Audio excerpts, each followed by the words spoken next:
ଭଲ ପାଇବାଟା ଭଲ ପାଇବା ବାଟରେ, ସେକ୍ସଟା ସେକ୍ସ ବାଟରେ, ଧୋକାଟା ଧୋକା ବାଟରେ। ଏବେ ଗୋଟେ ନୂଆ ହେଇଗଲା କ'ଣ, ଆଗରୁ ଥିଲା ଭଲ ପାଇବା ସେକ୍ସ ଧୋକା।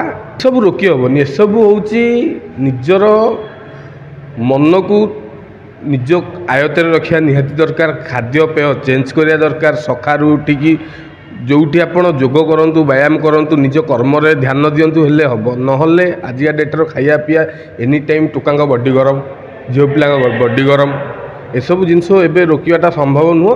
ଏଇଟା ଯେତେବେଳେ ଓୟୋ ଷ୍ଟାର୍ଟିଂ ହେଲା ସେତେବେଳୁ ଏଇଟା ହେବାର ଥିଲା। ଏବେ ଆଜିକା ଡେଟ୍ରେ ଭଲ ପାଇବାଟା ଭଲ ପାଇବା ବାଟରେ, ସେକ୍ସଟା ସେକ୍ସ ବାଟରେ, ଧୋକାଟା ଧୋକା ବାଟରେ। ଏବେ ଗୋଟେ ନୂଆ ହେଇଗଲା କ'ଣ, ଆଗରୁ ଥିଲା ଭଲ ପାଇବା ସେକ୍ସ ଧୋକା, ଏବେ ହେଇଗଲା ଭଲ ପାଇବା ସେକ୍ସ ମର୍ଡର। ଏବେ ଯେଉଁମାନେ ବି ଯାଉଛନ୍ତି, ଆଗରୁ ଯେଉଁମାନେ ବି ଯାଇଛନ୍ତି, ଯେଉଁମାନେ ଭାବୁଛନ୍ତି ଯିବେ ବୋଲି, ସମସ୍ତଙ୍କୁ ମୁଁ ଜଣାଇ ଦେବାକୁ ଚାହୁଁଛି ସେ ଭୁଲ କରନ୍ତୁ ନାହିଁ। ଜୀବନର ମୂଲ୍ୟ ଆପଣମାନେ ବୁଝନ୍ତୁ।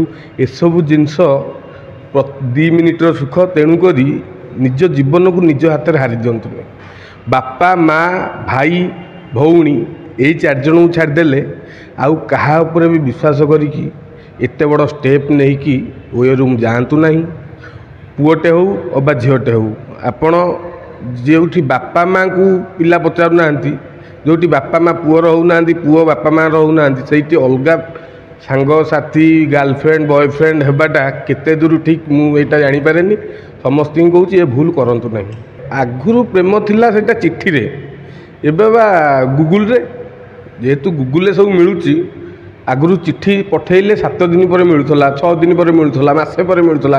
ଏବେ ଗୁଗୁଲ ପ୍ରେମଟା ହେଉଛି ମର୍ଡର ପ୍ରେମ, ଧୋକା ପ୍ରେମ, ସେକ୍ସ ପ୍ରେମ। ଆଗ ଭଲ ପାଇବା ଆଉ ନାହିଁ, ଆଗ ମାନସିକତା ଆଉ ନାହିଁ, ଆଗର ମଣିଷର ଭାବନା ସେସବୁ ଜିନିଷ ମରିଯାଇଛି। ଇଏ ଆଜି ନୁହଁ 2025, ଆଜି 2025 ମସିହା, 2030 ମସିହା ବେଳକୁ ଗୋଟେ ପୁଅ 2ଟା ଝିଅକୁ ନେଇକି ଯାଉଥିବ, ଗୋଟେ ଝିଅ 2ଟା ପୁଅକୁ ନେଇକି ଯାଉଥିବ, ଏସବୁ ଚାଲିବ। କିନ୍ତୁ ଏଇଠି ଗୋଟେ ବ୍ରେକ୍ ମାରିବା ଦରକାର। ଏସବୁ ଜିନିଷ ଠିକ୍ ନୁହଁ। ଭଗବାନଙ୍କୁ ଟାଇମ୍ ଦିଅନ୍ତୁ, ନିଜ କର୍ମ ପଛକୁ ଟାଇମ୍ ଦିଅନ୍ତୁ, ବାପା ମାଆଙ୍କୁ ଟାଇମ୍ ଦିଅନ୍ତୁ, ସବୁ ଠିକ୍ ହେବ। ସ୍ୱାମୀ ସ୍ତ୍ରୀ ଭିତରେ ବିବାହ ବନ୍ଧନରେ ବାନ୍ଧି ହେଇକି ବି ଡିଭୋର୍ସ ହେଇଯାଉଛି। ଆଉ ଏମାନେ ତ ଲିଭିଂ ରିଲେସନ୍ ରହୁଛନ୍ତି, ଭଲ ପାଉଛନ୍ତି, ବୟଫ୍ରେଣ୍ଡ ଗାର୍ଲଫ୍ରେଣ୍ଡ। କିଛି ମନ ମତାନ୍ତର ହେଲା ପରେ ଆଜିକା ଡେଟ୍ରେ କାହା ପାଖେ ଧୈର୍ଯ୍ୟ ନାହିଁ, ସହନଶୀଳତା ନାହିଁ। ମୁଁ ତ ଭିଡ଼ିଓ ରଖିଛି ଭାଇରାଲ୍ କରିଦେବି, ଗୋଟେ ବ୍ଲାକମେଲିଂ ଟାଇପ୍ର କରାହେଲା। ସିଏ କହୁଛି ମୁଁ ତ ଭିଡ଼ିଓ ରଖିଛି ଭାଇରାଲ୍ କରିଦେବି, ମୁଁ ତ ଫଟୋ ରଖିଛି ଭାଇରାଲ୍ କରିଦେବି। ଏସବୁ ଭିତରେ ଝଗଡ଼ା ଝାଟି ହେଇକି ମର୍ଡର ହେଉଛି, ହଣାହଣି ହେଉଛି।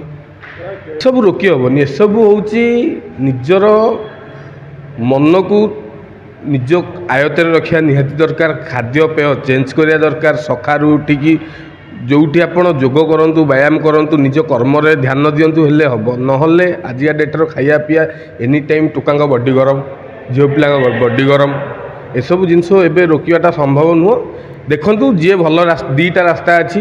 ଯିଏ ବାଁ ପଟକୁ ଗଲା ସିଏ ଗଲା, ଯିଏ ଡାହାଣ ପଟୁ, ଯିଏ ଭଲରେ ଗଲା ଭଲ, ଯିଏ ଖରାପରେ ହେଲା ତାକୁ କେହି ବି ରଖିପାରିବେନି। ଏଇଟା ଆମେ ବାଇଟ୍ ଦେଇକି କାହାକୁ ଚେଞ୍ଜ କରାଇଦେବା, ଏଇଟା ଚାନ୍ସ ନାହିଁ। ଆଜିକା ଡେଟ୍ରେ ଯିଏ ଯାହା ମାନେ ବୁଦ୍ଧି ହେଲେ ସିଏ କହିଲେ ମୁଁ ସବୁ ଜାଣିଛି। ତେଣୁକରି ଏଠି କାହାକୁ ଚେଞ୍ଜ କରିହେବନି। ଯିଏ ଯାଉଛି ଓୟୋ ସିଏ ମରିବ, ଯିଏ ଯାଉନାହାନ୍ତି ଓୟୋ ସିଏ ବାହା ହେଇକି ଆରାମସେ ରହିବେ।